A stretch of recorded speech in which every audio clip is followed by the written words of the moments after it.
નમસ્તે મિત્રો. ધોરણ 11 કેમેસ્ટ્રી રસાયણ વિજ્ઞાનની કેટલીક પાયાની સંકલ્પનાઓ. મિત્રો, આજે આપણે એક નવી બાબત શીખવાના છે અને એ છે અર્થસૂચક અંકો. આગળના ચોથા વિડીયોમાં આપણે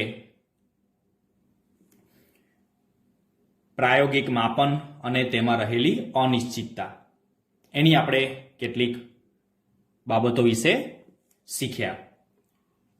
એવી જ રીતે વૈજ્ઞાનિક સંકેતો વિશે પણ આપણે શીખ્યા. આપણે વાત કરતા હતા કે જ્યારે પણ રસાયણ વિજ્ઞાનમાં આપણે પ્રાયોગિક માપન કરીએ છીએ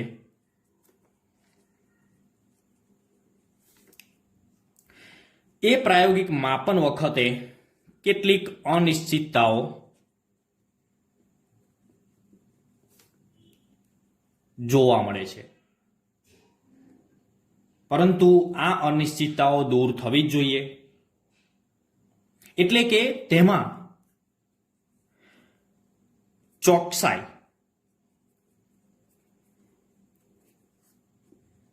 અને પરિશુદ્ધતા હોવી જોઈએ.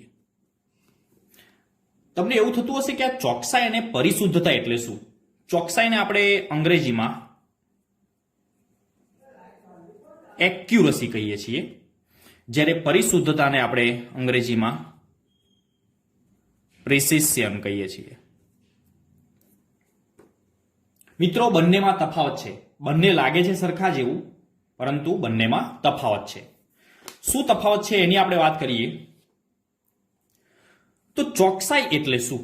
કોઈ પણ આપણે પ્રાયોગિક પરિણામો મેળવીએ છીએ તો એ પ્રાયોગિક પરિણામોમાં રહેલી ચોકસાઈ, એ ચોકસાઈની સંકલ્પના શું છે મિત્રો?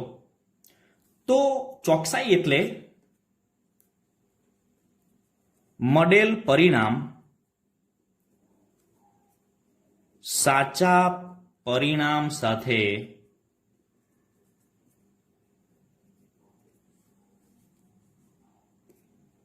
સહમતપણું ધરાવે. તમને ખ્યાલ આવી ગયો હશે.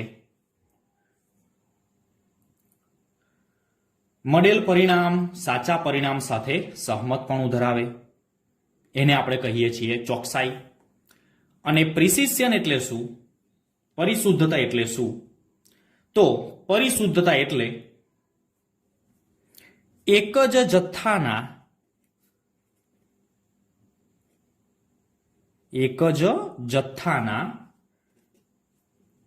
જુદા જુદા માપન વચ્ચે જોવા મળતું નજીકપણું. ખાસ આપણે આ બાબત સમજવાની છે. જુદા જુદા માપન આપણે લઈએ તે વખતે બંને પરિણામોમાં જે નજીકપણું છે તેને આપણે કહીએ છીએ પરિશુદ્ધતા. અને અહીંયા છે સહમતપણું. સહમતપણું એટલે જવાબ સાચા પરિણામ સાથે મળેલું પરિણામ સરખું હોવું જોઈએ. અને આપણે વધારે સારી રીતે સમજીએ, એક ઉદાહરણ લઈને જો સમજવાનો આપણે પ્રયત્ન કરીએ તો એક વિદ્યાર્થી છે,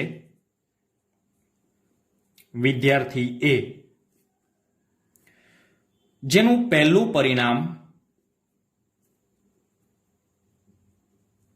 એક પ્રાયોગિક અવલોકન દરમિયાન તેનું પહેલું પરિણામ મળે છે 1.95 અને બીજું પરિણામ જે છે એ બીજું પરિણામ મળે છે 1.93. અને મિત્રો, વિદ્યાર્થી એ જે પ્રાયોગિક અવલોકન કરે છે, જે પ્રયોગ કરે છે, એ પ્રયોગના પરિણામનું સાચું મૂલ્ય 2 ગ્રામ છે. તો અહીં આગળ આપણે પરિણામનું સાચું મૂલ્ય લખી દઈશું. પરિણામનું સાચું મૂલ્ય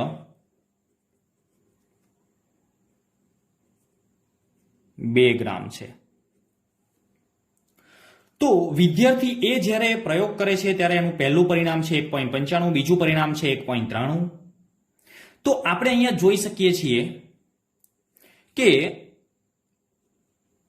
આ બંને પરિણામોની અંદર ચોકસાઈ અને પરિશુદ્ધતાની વાત કરીએ તો એ પરિશુદ્ધતાની આપણે ચર્ચા કરીએ તો પરિશુદ્ધતા એટલે બે જુદા જુદા માપન વચ્ચે નજીકપણું. તો અહીંયા બંને પરિણામો એકબીજા સાથે નજીકપણું ધરાવે છે, એનો મતલબ કે પરિશુદ્ધતા છે. પરંતુ બંને પરિણામો એ 2 ગ્રામ કરતા ઘણા બધા દૂર છે, તફાવત ધરાવે છે, માટે ચોકસાઈ નથી. તો વિદ્યાર્થી એ જે પ્રયોગ કરે છે એમાં પરિશુદ્ધતા છે પણ ચોકસાઈ નથી. તો મિત્રો એવું તો ચાલે નહીં. કોઈ પણ પ્રયોગ કરીએ તો એમાં ચોકસાઈ પણ હોવી જોઈએ અને પરિશુદ્ધતા પણ હોવી જોઈએ. એ જ રીતે વિદ્યાર્થી બી પહેલું પરિણામ છે તેનું 1.94, બીજું પરિણામ છે 2.05. મિત્રો અહીંયા તમે જોઈ શકો છો આમાં નથી ચોકસાઈ કે નથી પરિશુદ્ધતા. એ જ રીતે વિદ્યાર્થી સી જેનું પહેલું પરિણામ છે 2.01, બીજું પરિણામ છે 1.99. મિત્રો આ પરિણામો તમે જોશો તો તરત જ તમને ખ્યાલ આવશે કે બંને પરિણામો એકબીજાની ખૂબ જ નજીક છે, એટલે એનો મતલબ કે તે પરિશુદ્ધ છે. બંને પરિણામો પરિણામના સાચા મૂલ્ય સાથે સહમતપણું ધરાવે છે, એટલે કે ચોકસાઈ પણ ધરાવે છે. તો મિત્રો જ્યારે પણ આપણે કોઈ પ્રાયોગિક કે પછી કોઈ પ્રયોગ આપણે કરતા હોય ત્યારે આપણું જે પરિણામ છે એ પરિણામનું મૂલ્ય ચોક્કસ અને પરિશુદ્ધ હોવું જરૂરી છે. હવે પરંતુ એવું શક્ય નથી કે દર વખતે આપણું પરિણામ ચોક્કસ અને પરિશુદ્ધ હોય. આવી અનિશ્ચિતતા રહી જવાની શક્યતાઓ છે. તો આવી અનિશ્ચિતતા દર્શાવવા માટે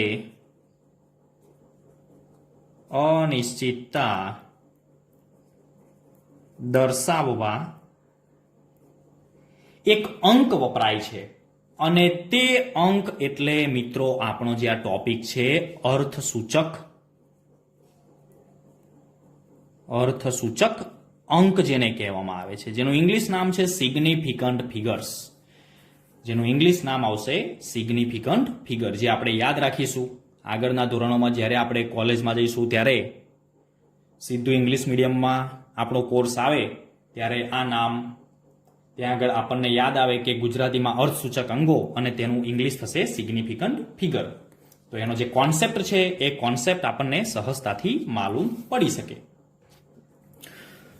મિત્રો અનિશ્ચિતતા દર્શાવવા માટે આવા અર્ધસૂચક અંકો વપરાય છે અને અનિશ્ચિતતાનો જે નિર્દેશ છે તે નિર્દેશ કેટલાક અંક લખીને કરવામાં આવે છે. તેનો નિર્દેશ કરવો હોય તો એના માટે કેટલાક અંક લખવામાં આવે છે, અંક લખીને કરાય છે.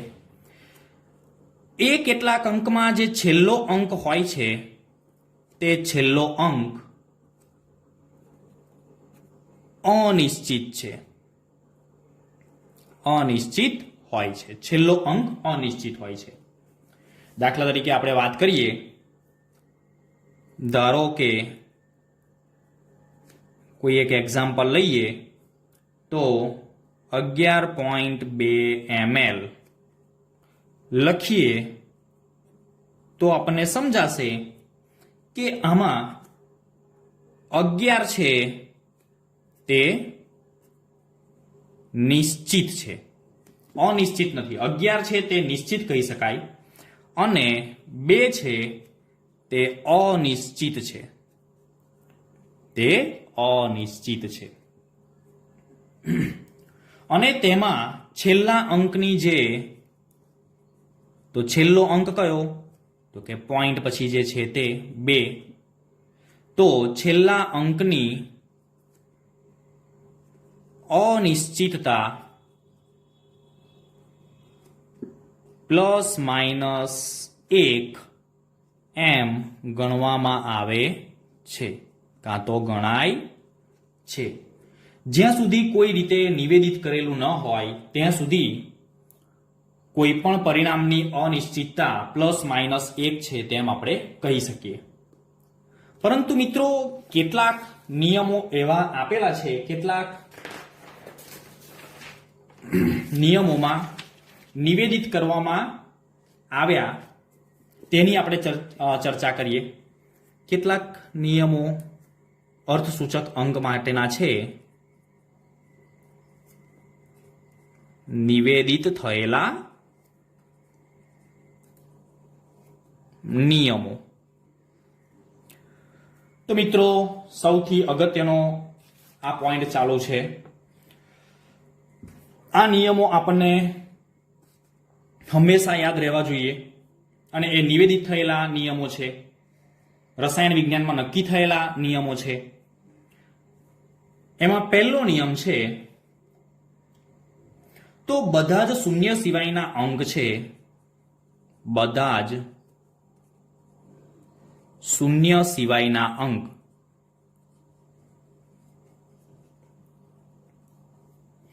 એ અર્થસૂચક અંક કહી શકાય. અર્થસૂચક અંક છે. સૌથી અગત્યની બાબત છે. બધા જ શૂન્ય સિવાયના અંકો છે તે અર્થસૂચક અંકો છે.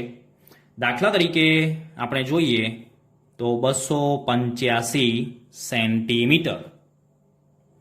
તો તેમાં અર્થસૂચક અંગો કેટલા છે? તો તેમાં 3 અર્થસૂચક અંગો છે. 3 અર્થસૂચક અંગો છે.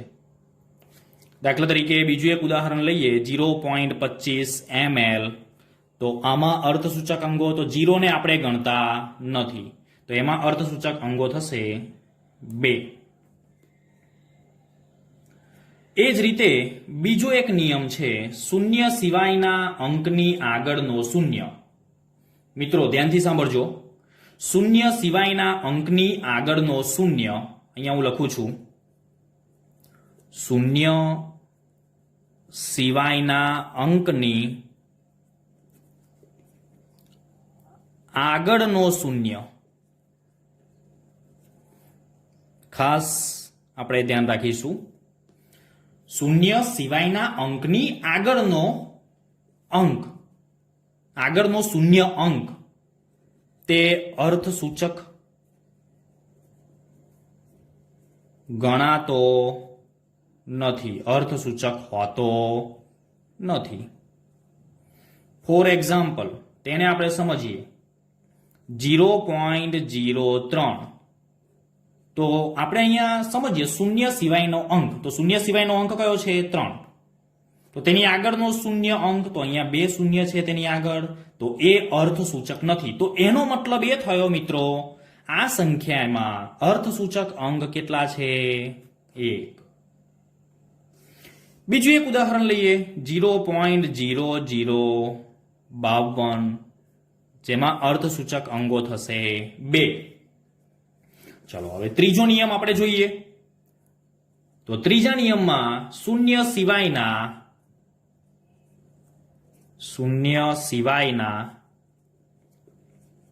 2 અંકોની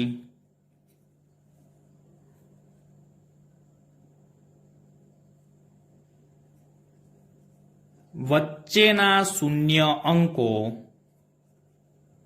ખાસ સમજવાનું છે મિત્રો, શૂન્ય સિવાયના 2 અંકો હોય, એમની વચ્ચે જે શૂન્ય અંકો હોય તે અર્થસૂચક હોય છે.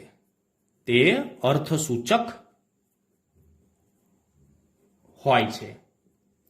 ફોર એક્ઝામ્પલ તેને આપણે સમજવાનો પ્રયત્ન કરીએ, 2.0005. તો મિત્રો આની અંદર આપણને ખ્યાલ આવશે કે જે શૂન્ય સિવાયના 2 અંકો એટલે કે 2 અને 5, તેમની વચ્ચે 3 શૂન્ય છે, તો એ અર્થસૂચક અંક તરીકે આપણે ગણીશું. તો ટોટલ અર્થસૂચક અંગો કેટલા થયા? તો 1, 2, 3, 4, 5. તો અર્થસૂચક અંગો થયા 5. એ જ રીતે ચોથો નિયમ છે, સંખ્યાની જમણી બાજુના છેડા પરના શૂન્ય હોય તે અર્થસૂચક અંગ છે.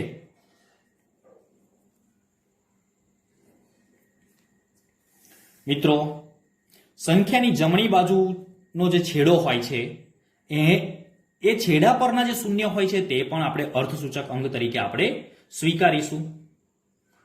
જો તે દશાંશ ચિહ્નની જમણી બાજુએ આવેલા હોય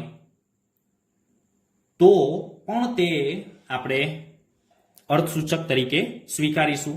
એટલે અહીંયા આપણે એ પણ લખીશું વધુમાં, તે દશાંશ ચિહ્નની જમણી બાજુ એ આવેલા હોય તો તે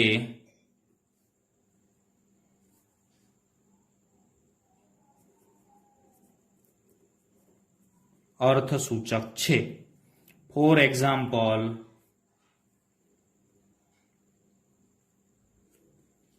0.200 ગ્રામ. 0.200 ગ્રામ.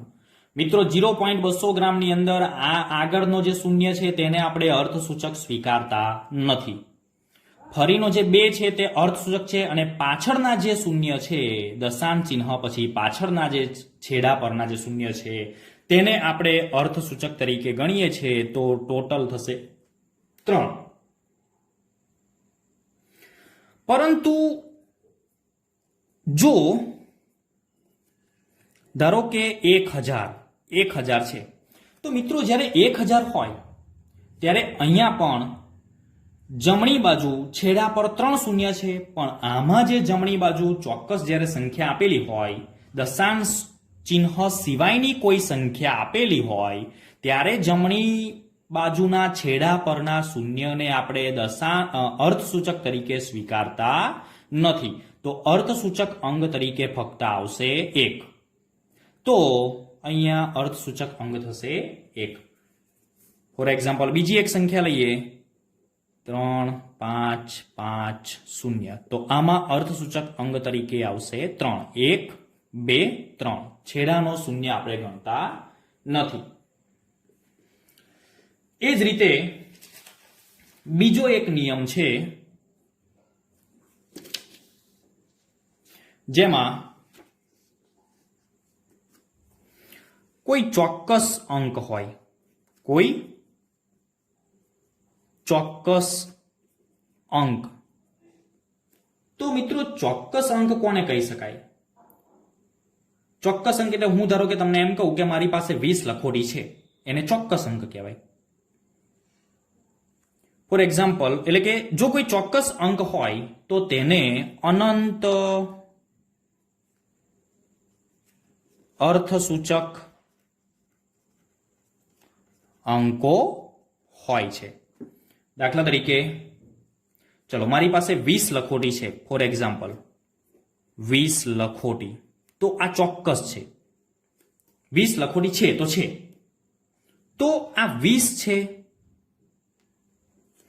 એ 20 ને આપણે 2 રીતે ગણી શકીએ. દાખલા તરીકે 2 રીતે વિચારી શકીએ. 20.0000000 આ રીતે આપણે મૂકી શકીએ. માટે તેને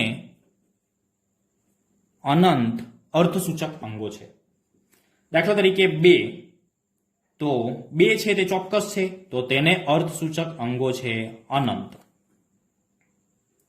તો આ રીતે કોઈ ચોક્કસ સંખ્યા હોય ત્યારે તેને આપણે અર્થસૂચક અંગોમાં આપણે અનંત લઈએ છીએ. એ જ રીતે જ્યારે આપણે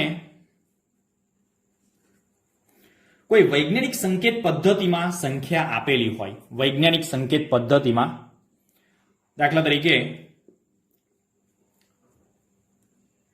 અહીંયા આપણે લખીશું વૈજ્ઞાનિક સંકેત પદ્ધતિમાં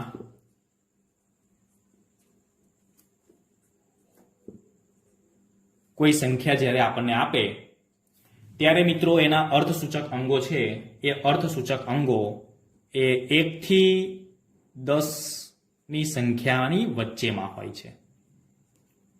દાખલા તરીકે એક ઉદાહરણ જોઈએ તો આપણને ખ્યાલ આવશે 4.01 ગુણ્યા 10⁵ તો આમાં તેના અર્થસૂચક અંગ છે એ અર્થસૂચક અંગ કેટલા રહેશે? 1, 2, 3. એ જ રીતે 8.256 ગુણ્યા 10⁵ તો તેમાં અર્થસૂચક અંગો થશે 4. આમ જ્યારે આપણે વૈજ્ઞાનિક સંકેતમાં પણ જ્યારે સંખ્યા આપેલી હોય તો એ સંખ્યાના અર્થસૂચક અંગોની ગણતરી પણ આપણે ઉપરના નિયમો દ્વારા જ કરવામાં આવે છે.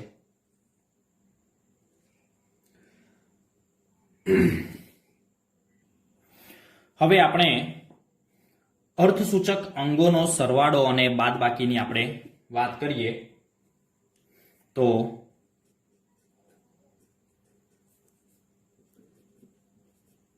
અર્થસૂચક અંકનો સરવાળો અને બાદબાકી.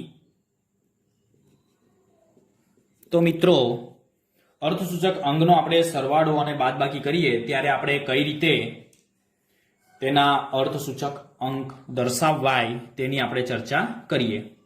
ફોર એક્ઝામ્પલ આપણે પહેલા સરવાળાની વાત કરીએ. સરવાળા માટે તો એક ઉદાહરણ દ્વારા તમને ડાયરેક્ટ જ હું શીખવું છું. 12.11 પ્લસ 18.0 અને 1.012. મિત્રો આ ત્રણેયનો જ્યારે આપણે સરવાળો કરીએ છીએ ત્યારે એનો જે જવાબ છે તે જવાબ આપણને 31.122 મળે છે.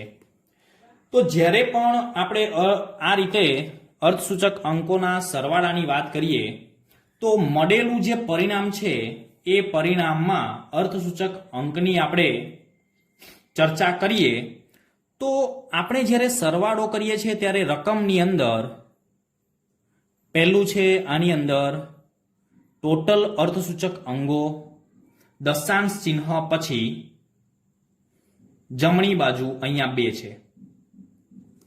દશાંશ ચિહ્ન પછી અહીંયા જમણી બાજુ છે 1 અને દશાંશ ચિહ્ન પછી અહીંયા જમણી બાજુ છે 3. તો 2, 1 અને 3 એટલે સૌથી ઓછામાં ઓછું દશાંશ ચિહ્ન પછીનો અંક એટલે અહીંયા સંખ્યા છે 1 જ ફક્ત. તો આપણું જે મળેલું પરિણામ છે એ મળેલ પરિણામમાં પણ દશાંશ ચિહ્ન પછી 1 જ અંક હોવો જોઈએ. એટલે આનો જવાબ મળશે 31.1. એવી જ રીતે બાદબાકીમાં પણ આ જ રીતે થશે. તો આપણે શું જોવાનું છે તો કે સૌથી દશાંશ ચિહ્ન પછી સૌથી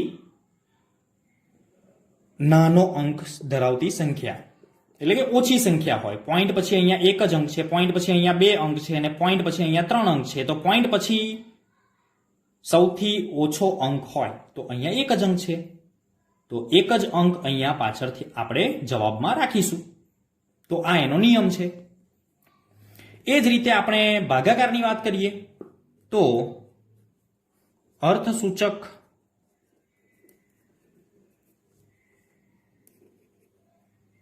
અંકના ગુણાકાર અને ભાગાકાર. તો હવે ગુણાકાર અને ભાગાકારની વાત કરીએ તો એમાં પણ આપણે એક ઉદાહરણ દ્વારા સમજવાનો પ્રયત્ન કરીએ. દાખલા તરીકે 2.5 ગુણ્યા 1.25. તો અહીંયા પહેલા અંકમાં આપણે જોઈએ છે દશાંશ ચિહ્ન પછી 1 છે. અહીંયા દશાંશ ચિહ્ન પછી અર્થસૂચક અંકની સંખ્યા છે 2. તો દશાંશ ચિહ્ન પછી ઓછામાં ઓછી જે સંખ્યા હોય તો અહીંયા છે. તો આનો જે જવાબ મળે છે 3.125. તો એમાં પોઈન્ટ પછી આપણે એક જ અંક એટલે કે 3.1 એમ તેનો આપણે જવાબ મૂકીશું. એટલે તેનો જવાબ 3.125 ને બદલે આપણે 3.1 આપણે મૂકીએ છીએ. આ ગાણિતીય ક્રિયાઓના ઉપયોગથી મળેલા પરિણામો સીમિત રીતે દર્શાવવા માટે આપણે બીજી એક બાબતનો ઉપયોગ કરીશું. તો એમાં સન્નિકટનને ધ્યાનમાં રાખીશું. ધારો કે ઘણી બધી વખત રસાયણ વિજ્ઞાનમાં જે પરિણામો મળે છે એ પરિણામો ખૂબ જ મોટા હોય છે. તો એને આપણે સીમિત રીતે દર્શાવવા હોય, સીમિત રીતે સંખ્યાને દર્શાવવા માટે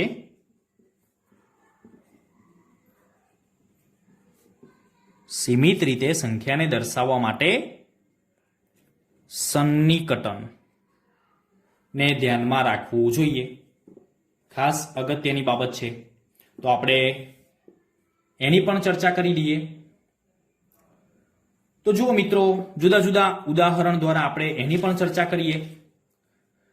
તો જમણી બાજુનો સૌથી છેલ્લો અંક 5 કરતા વધારે હોય તો ફોર એક્ઝામ્પલ 1.386, તો જમણી બાજુનો છેલ્લો અંક 5 કરતા અહીંયા વધારે છે. 5 કરતા વધારે હોય તો તેને દૂર કરીને આગળના અંકમાં 1 નો વધારો કરવામાં આવે છે. એટલે કે 1.3 આગળના અંકમાં એટલે 8માં 1 વધારો કરીએ તો 9. તો આને આપણે કહીશું સન્નિકટન.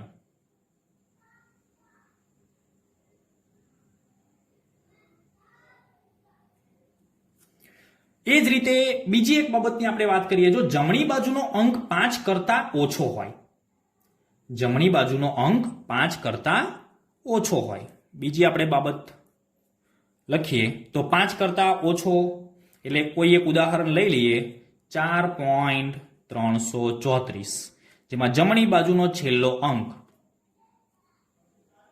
જે 5 કરતા ઓછો છે. તો 5 કરતા ઓછો હોય તો તેને દૂર કરવાનો, પરંતુ આગળમાં ઉમેરવાનો નથી.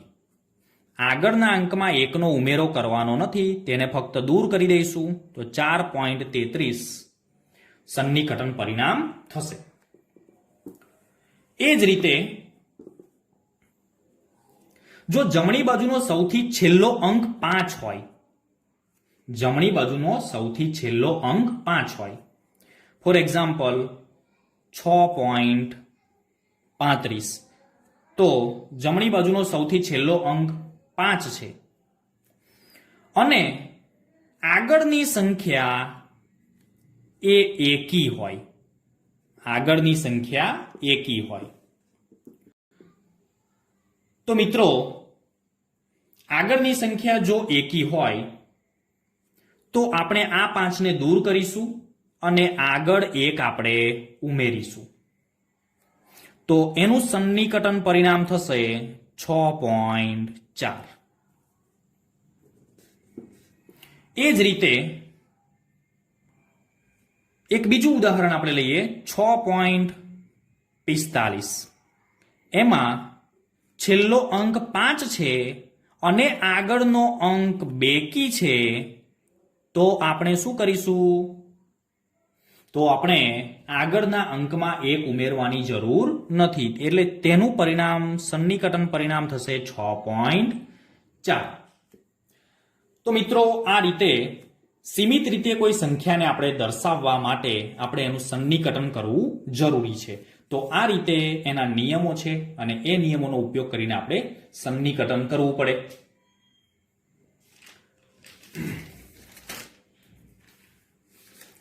ચલો હવે આપણે એક બીજી મહત્વની બાબત જેને આપણે કહીશું પરિમાણાત્મક પૃથક્કરણ, જેને આપણે ઇંગ્લિશમાં કહીશું ડાયમેન્શનલ એનાલિસિસ. મિત્રો, આપણને ખબર છે ગણતરી કરતી વખતે ક્યારેક કેટલીક વખત એકમો જે હોય છે એ એકમોને એક પદ્ધતિમાંથી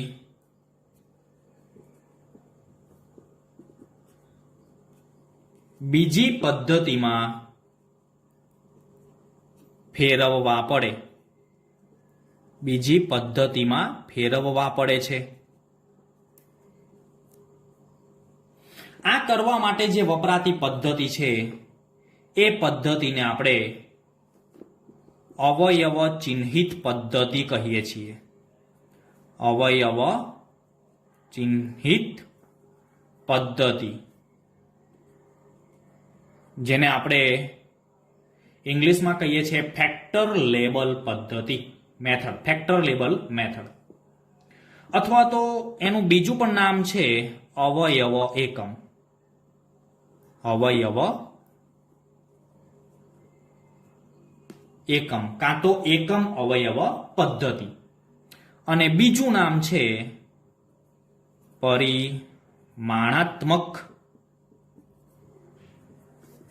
પૃથક્કરણ. પૃથક્કરણ. મિત્રો, એકમોને એક પદ્ધતિમાંથી બીજી પદ્ધતિમાં ફેરવવા એટલે શું? તો એક પદ્ધતિમાંથી બીજી પદ્ધતિમાં ફેરવવા એટલે એક એકમમાંથી બીજા એકમમાં આપણે રૂપાંતરણ કરવું. દાખલા તરીકે ઉદાહરણ દ્વારા આપણે સમજીએ તો વધારે સારી રીતે આપણને ખ્યાલ આવશે. ધાતુનો એક ટુકડો છે, ધાતુનો એક ટુકડો, તો એ ટુકડાની લંબાઈ 3 ઇંચ છે. 3 ઇંચ. તો તેને આપણે સેન્ટીમીટરમાં ફેરવવો છે. તો તેની જે લંબાઈ છે તે લંબાઈ સેન્ટીમીટરમાં કેટલી થાય? સેન્ટીમીટરમાં કેટલી થાય? તો આના માટે સૌથી અગત્યની બાબત એ છે કે આમાં આપણે સમતુલ્યતાને આધારે આપણે આને ગણી શકાય. તો સમતુલ્યતા એટલે શું? સમતુલ્યતા માટે આપણે એક એકમમાંથી બીજા એકમમાં એટલે કે ઇંચમાંથી સેન્ટીમીટરનું રૂપાંતરણ આપણે જાણતા હોવા જોઈએ. તો આપણને ખ્યાલ છે તે મુજબ 1 ઇંચ બરાબર 2.54 સેન્ટીમીટર થાય. તો હવે સમતુલ્યતાને આધારે આપણે લખીએ તો 1 ઇંચ ભાગ્યા 2.54 સેન્ટીમીટર બરાબર, જો 2.54 સેન્ટીમીટર આપણે અંશમાં લખીશું તો છેદમાં આપણે 1 ઇંચ લખીએ તો આનો જવાબ 1 જ આવશે. તો આને આપણે સમતુલ્યતા કહીએ છીએ. બેમાંથી ગમે તેનો આપણે ઉપયોગ કરી શકીએ, પણ કઈ રીતે એનો ઉપયોગ થાય એ પણ આપણે સમજીશું. તો દાખલા તરીકે આપણને ખ્યાલ છે કે આપણી પાસે 3 ઇંચ છે, 3 ઇંચ, અને ઇંચનું રૂપાંતરણ આપણે શામાં કરવાનું છે? તો ઇંચનું રૂપાંતરણ આપણે સેન્ટીમીટરમાં કરવાનું છે, અને આપણી પાસે છે 3 ઇંચ. તો આની સાથે આપણે કઈ સંખ્યા આ બેમાંથી શું ગુણવું પડશે? તો આની સાથે આપણે આ ગુણવું પડશે, કારણ કે આપણે અંશ અને છેદમાંથી ઇંચ ઇંચ ઉડાડવાનું છે, દૂર કરવાનું છે. તો અહીંયા આપણે લખીશું 1 ઇંચ, અહીંયા ઉપર લખીશું આપણે 2.54 સેન્ટીમીટર. તો ઇંચ ઇંચ દૂર થશે અને આ બંનેનો ગુણાકાર એટલે 7.62 સેન્ટીમીટર થશે. તો મિત્રો, આને આપણે કહીશું પરિમાણાત્મક પૃથક્કરણ. એક બીજું ઉદાહરણ આપણે જોઈએ. ફોર એક્ઝામ્પલ, 2 દિવસની સેકન્ડ કેટલી થાય? 2 દિવસની સેકન્ડ કેટલી થાય? તો અહીંયા આપણે 2 દિવસમાંથી સેકન્ડમાં રૂપાંતરણ કરવા માટે આપણે પહેલું તો જરૂરિયાત છે 1 દિવસ બરાબર 24 કલાક. 24 કલાક. 1 કલાક બરાબર 60 મિનિટ અને 1 મિનિટ બરાબર 60 સેકન્ડ. મિત્રો આટલું તો આપણને ખ્યાલ છે જ. હવે આપણે 2 દિવસ છે, એકદમ સહેલી પદ્ધતિ છે. 2 દિવસ તો અહીંયા આપણે લખીશું 2 દિવસનું રૂપાંતરણ આપણે કરવું છે શામાં? તો સેકન્ડમાં કરવું છે. તો કશું જ કરવાની જરૂર નથી. 2 દિવસ બરાબર આગળ જે કામ કર્યું એ જ રીતે 2 દિવસ. તો 1 દિવસ બરાબર 24 કલાક. તો એના માટે આપણે લખી શકાય ગુણાકાર કરીને દિવસ દિવસ ઉડાડવાનું છે. તો અહીંયા આપણે 1 દિવસ ઉપર લખીશું 24 કલાક, 24 અવર. તો દિવસ દિવસ દૂર થઈ જશે. ચલો હવે કલાક છે તો કલાક પણ મારે દૂર કરવું પડશે. તો નીચે મારે લખવું પડશે 1 કલાક,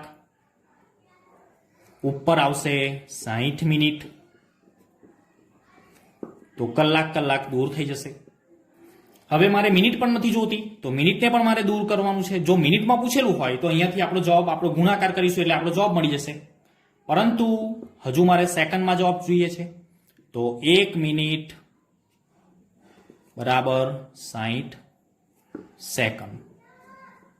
તો છેલ્લો આપણો એકમ ખાલી રહી જશે સેકન્ડ. મિત્રો 2, 24, 60 અને 60 નો ગુણાકાર કરીશું તો છેલ્લો આપણો જવાબ મળશે 1,72,800 સેકન્ડ. તો આ રીતે આપણે પરિમાણાત્મક પૃથક્કરણનો ઉપયોગ કરીને એક એકમમાંથી બીજા એકમમાં આપણે રૂપાંતરણ કરી શકીએ છીએ, જેને આપણે પરિમાણાત્મક પૃથક્કરણ કહીએ છીએ. Thank you.